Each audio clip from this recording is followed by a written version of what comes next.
आए एक और गवाही है, बेटी सादिया हमारे दरमियान में है। आए इनसे बात करके खुदा ने इनकी जिंदगी में क्या काम किया है, आए इनसे बात करके। जी बस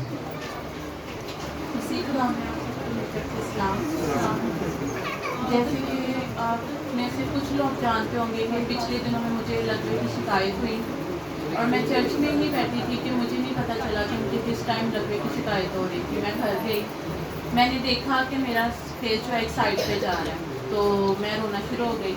मेरे हस्बैंड ने कहा कुछ ना करो, जल्दी फ़ौरन चर्च जाओ। मैंने कहा ठीक है। मैं चाचू के पास आई, मैं बैठी, मैंने कहा चाचू मुझे ना लकवे की शिकायत हो रही है। चाचू ने मेरे फेस के ऊपर हाथ रख के दुआ की। वैसे मेरा फेस तो नहीं टेढ़ा हुआ, पर काफ़ी बेहतर हो गया। जैसे एकदम से सारा फेस एक साइड को चले जाता है वैसे नहीं हुआ, मेरा फेस काफ़ी बेहतर हो गया। मैं आहिस्ता आहिस्ता दुआ करवाती रही, साथ में कुछ मेडिसिन लेती रही। तो बाद में मैंने इस गवाही को रोक दिया, मैंने ये गवाही शेयर नहीं की। तो जैसे कि अब पिछले बुध वाले दिन मुझे फिर से वही दर्द, वही सारी चीज़ें, एक साइड मेरी दर्द होना शुरू हो गई। मेरे से यहाँ पे खड़ा भी हुआ नहीं जा रहा था। मैं चाचू के पास आई, मैंने कहा चाचू मेरे लिए ना दुआ करें, मुझे ना फिर वैसे दर्द हो रही है। चाचू ने मेरे लिए दुआ की और खुदा का शुक्र है कि मैं इस चीज़ से आज़ाद हुई और आपके सामने बिल्कुल सही बोल रही हूँ।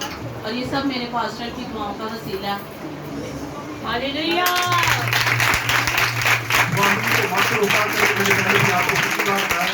जब आप गवाही दे रहे तो खुदा कभी भी दोबारा वो तुम्हारी आपसे करीब आने नहीं देता।